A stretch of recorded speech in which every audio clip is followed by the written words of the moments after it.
Ladies and gentlemen, well, welcome to Meet People, this podcast of the Southwest Meat Association. I can't wait to have these conversations, and we're going to do everything we can to make it entertaining and valuable and a great representation of meeting the people. Meet People Podcast. Everybody out there in YouTube land and on the podcast platforms, welcome. We've got Grace Bryson. And I really don't know much about Grace, which is going to make this very easy. Yeah. So I think the first question, thanks to this is the Meet People Podcast, it's kind of an SMA exploration of the people in the industry, the associate members, the students, the coaches, the meat judges, all these things. What do you think about when you hear SMA, Southwest Meat Association? Yes. So I'm pretty new to Southwest Meat Association. The first kind of interaction I had was receiving a scholarship and then attending the convention down in Texas this summer.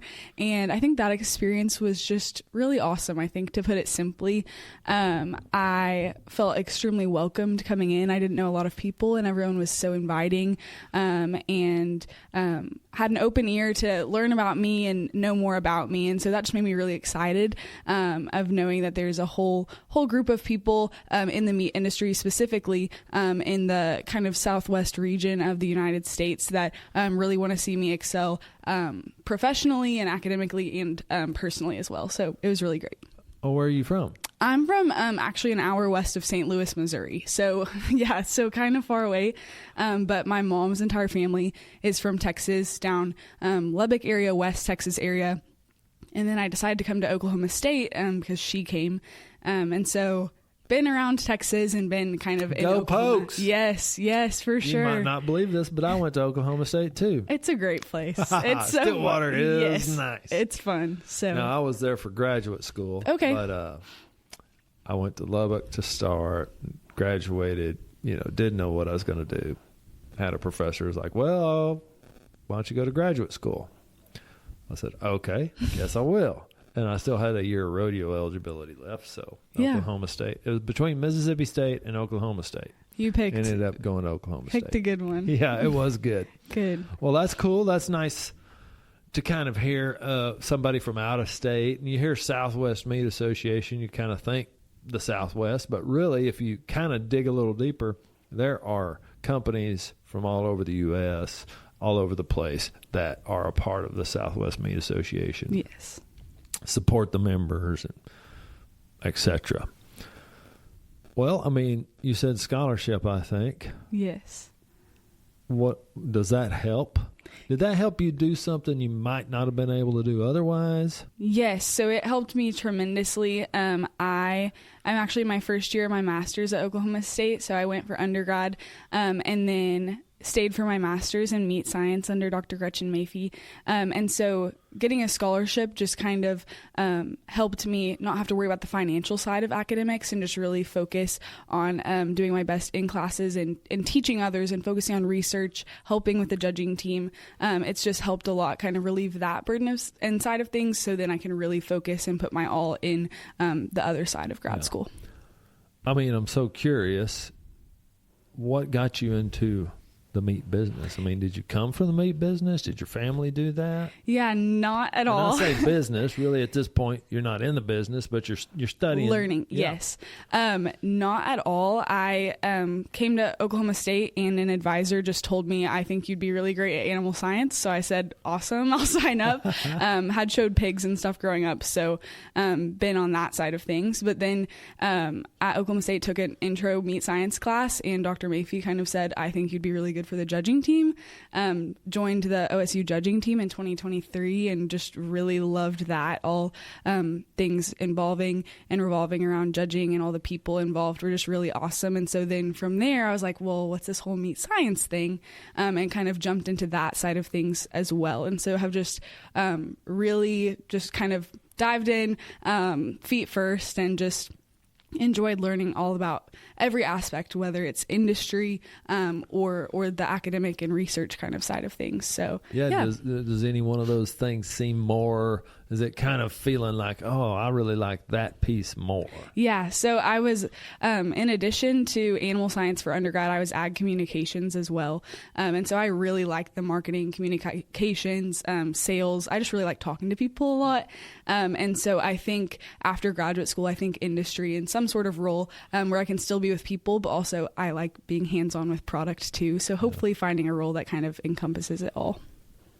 Y'all hear that? She's going to be looking for a job. Yes, pretty soon. And she likes to talk to people and build networks. So that's a lot of what goes on with marketing and sales and those kind of things. Yeah. Awesome. Really cool. I did hear, I think, that Oklahoma State won the first contest of the season. We did. Yes. Now, so and you're playing, are you a coach? Are you on the team? Yes. So you're coaching. Yes, I'm helping coach. Yes. We won Denver a couple weeks ago, which was really exciting. You gonna win today? I really hope so. It would be really nice. Are you competitive? I am. I really. What makes you say that? I think I'm not competitive a lot with other people. I think Dr. Mayfield would kind of say the same thing.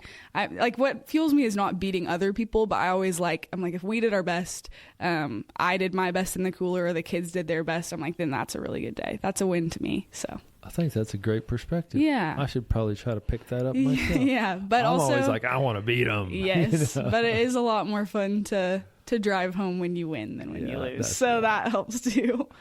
Well, there's always this little kind of truth that competition lives everywhere. Yeah. You know, either in your career, in your family. I mean, there's always this little piece of it. So it's never, I don't think it's bad to experience it a little bit. And meat judging is a pretty good place to do that. Registration is now open for SMA's 70th Annual Convention and Suppliers Showcase, happening July 22nd through the 25th. Join the Southwest Meat Association for one of the industry's longest-standing events, bringing together professionals from across the meat industry for networking, education, and connection. From engaging sessions to valuable face-to-face opportunities on the Suppliers Showcase floor, to activities and experiences that make it fun for the whole family.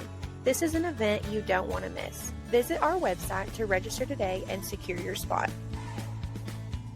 Hello, meat people. This is Rick Kimbrell with Start Clean. I want to share with you real quick about how ocean near misses and recordables can be related to each other. We chose to reduce the number of recordables by using the red card, yellow cards used in soccer. We use it proactively to coach safety and to have more conversations with our employees about safety.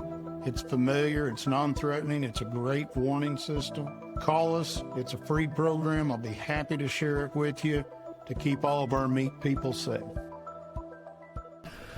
Did your team, the teams you judged on, have any success? My team, I think we judged in a really competitive year. We got second at a couple of contests, and then individually it was good too. So do they score you individually? See, I'm just yes. See, I don't know anything about it really. I never judged meat. So you have an individual rank. Yes, so it's really an individual kind of activity with a team element. So it's really all on you. You do everything in the cooler by yourself, but then there's 4 people on a team, and so your scores are combined for the team. So it's a lot more fun to win as a team than win individually, I think. But yes, you get individual kind of achievements too. So is there who was the number one individual? Is that information shared? Yes, it is. Yeah. So at each contest, everyone is scored your 4 markers, and then everyone else competes in an alternates division. And so, you are scored and get individual awards. So you can win different things, beef judging, pork judging, different things like that. And at each contest, there's individual achievements and then the team award too. Did you ever win first in that? I did. I won You did? Yes. Oh, way yes, to go. at Houston. So it was pretty fun. Yes, it was good. That was a fun day. Yeah. I mean, that is fun. Cool. I mean, I feel kind of cool. Like I'm sitting in the room with somebody that knows what they're doing. Yeah, it was fun. Which that I think is just that competitive thing. It's probably why you have a advisor saying, hey, you should do this. Hey, go ahead and get your master's. It's like you just work hard. Yeah. Yeah.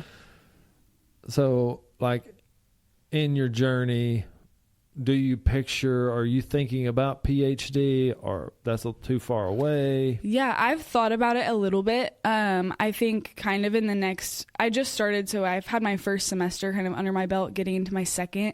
And I really do enjoy the teaching side of things. Just getting to like mentor students and build relationships with them, I think is really, really special. So I've enjoyed the teaching side, and especially the coaching side too. I really like getting to know the kids and helping them navigate meat judging and then just other things Is too. there anything that you find hard to get them to pick up on? Yeah, I think it's definitely kids sometimes are really removed from the meat industry, don't really have a lot of knowledge about things, especially when we're talking about cuts, like just anatomy, I think can be hard, things like that, that are hard to pick up. But all of our students are really dedicated, and like me coming in judging, I knew absolutely nothing about the meat industry. Really, I knew I really liked to eat it, and that was about it. And never would have thought I'd spend hours in a cooler staring at meat and product. And so I think a lot of students are like that too, but it's kind of, if you come in with an open mind and just kind of hard work attitude, they pick up really anything you throw at them. So when you judge meat, what meats are you judging? Yeah, so we judge beef carcasses, pork carcasses, and lamb carcasses, and then kind of wholesale cuts of those as well. So little bit of everything, which is cool. What's a little known fact about a cut of meat that you judge? Do you like get into understanding all the muscles in cuts? Is that a piece of meat judging? It's a part of it. So anatomy is really important. Not like super specific, like nitty gritty, I would say, anatomy, but they look at specifications too. So you judge 10 cuts of all species, and you need to know specifications. So very industry applicable. That's a part of the contest I think is really, really cool, that you need to understand specifications and specs, because I would have never even known what that was remotely before meat judging, and it's in every industry and all aspects of the industry. So I think that's really cool. You definitely need to know what you're looking at. You can't just be like, oh, it's really pretty and nice and I want to eat it. Like, go on my way. Red. Yeah. Marbled. Yeah. And would be good on a grill. Yes. I'm like, if it was that easy, I think everybody would do that. So, That's yeah. right. Yes. Awesome. Well, hey, I really appreciate you walking over, lending a little bit of your perspective to the Meat People podcast, and people that support the SMA and the scholarships and that kind of thing. I think it's really cool. If they're watching on YouTube, they get to see a recipient, a person that has, benefited from the work we do and the scholarships we give, and then also that's still interested in potentially coming into the marketplace and being a part of the industry or even academia, wherever you go. Yeah. So everybody, check her out. Reeling in the Flesh, Grace Bryson has been a person that's a winner, and we're really glad to support you. Thanks for being on the Meat People podcast. It was great. Thank you. Y'all come back. We got another one in a little while.